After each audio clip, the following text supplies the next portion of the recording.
Another lopsided win for the Liberty Flames on the basketball court on Tuesday night in the Vine Center. It was Liberty 71, Presbyterian 51. Alongside Paul Nazigan, my name is Nick Pierce, here to break it all down as the Flames improved to 9-2 now in Big South Conference play. And Naz, a little bit of a slow start tonight. The Flames fell behind early by 8. It was about 11-3 before they ripped off something like a 22-2 run after that. That'll do some good things for you. And we saw the Flames really turn things around with some hot shooting, and then Baxter-Bell leading the way with 19. Yeah, it was a little bit of a slow start, but coming off, back-to-back 30-point victories, I think anything would have seemed a little bit slow. But as Coach said, they don't panic. They just sort of weather the storm. The defense sustains them and keeps it close. And then once things get hot, what broke it open was the 4-point play by Ryan Kemwright.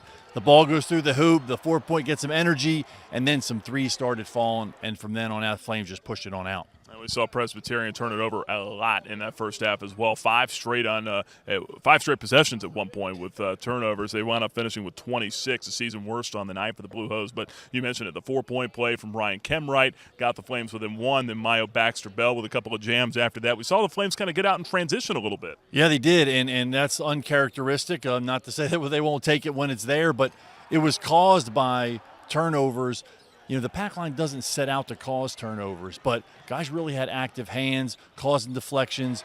Presbyterian was kind of forcing things a little bit, and that led to some loose balls and steals, and Flames were able to run them on out, get an alley-oop and some transition. You saw the big fella, Baxter-Bell, get out with a little crossover, shimmy shake, and he was really having fun, and really nice to see him and the guys really enjoy another complete team effort. Everybody gets minutes on the bench, gets rewarded by the hard work, and the dividends they've been seeing from practice carry over onto the court. Yeah, Baxter-Bell pulling his best Chris Paul here tonight at the Vine Center, finishing with 19. Then 15 as well for Ryan Kemwright. We had a chance to catch up with both of those guys and head coach Richie McKay after the win.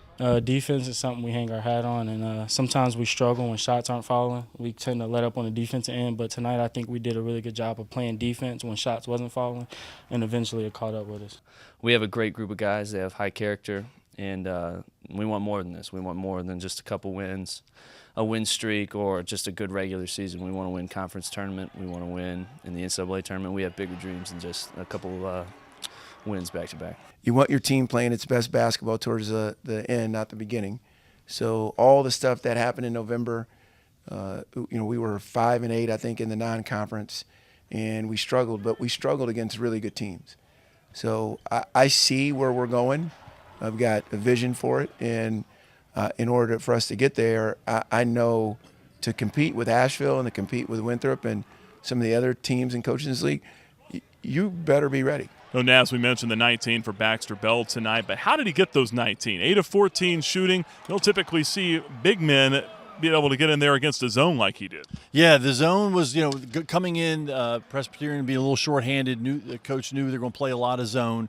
And so once the threes started falling and the zone got extended, then Mayo really took over. And, it was feeds from the post, but also Flames did a great job of interior passing, even big to big. Mayo was on the receiving end of a few of those. He also dished out a few really great passes through traffic to other guys that really gave Liberty a great inside presence, as well as those threes falling from outside. A great balanced attack, a great team win, just another great dominating defensive performance as well.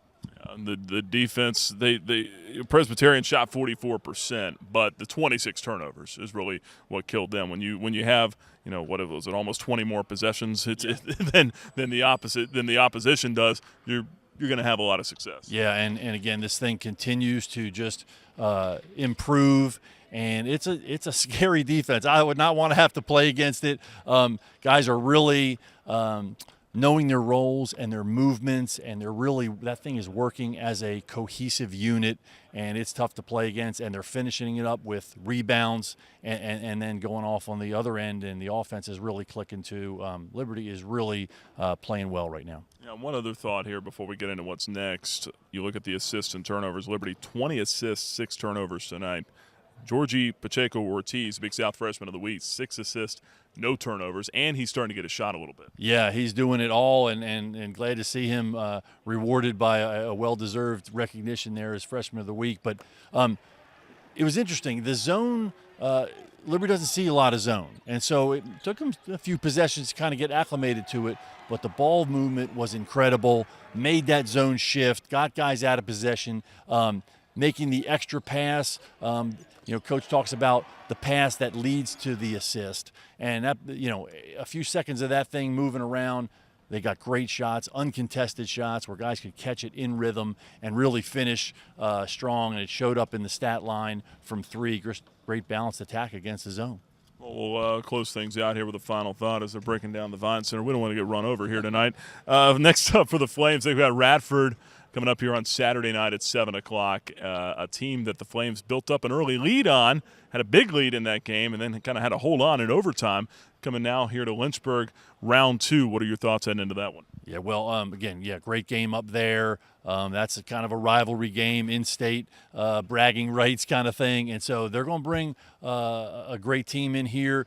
Liberty's got to do a great job on boxing out and rebounds. Radford, a big part of their offense is crashing the offensive glass. They got real guys that can really do it effectively. So, of course, they're going to need great half-court defense from Liberty. That goes without saying. That's what they're going to hang their hat on. But got to finish defensive possessions with rebounding, get some good shooting. Should be a really exciting game in here Saturday night. 7 o'clock tip-off here inside the Vine Center. Again, your final score tonight, Liberty wins at 71-51 over Presbyterian. Flames have now held 7 straight Big South opponents to 65 points or less. For Paul Nazigan, my name is Nick Pierce for the Liberty Flames Sports Network.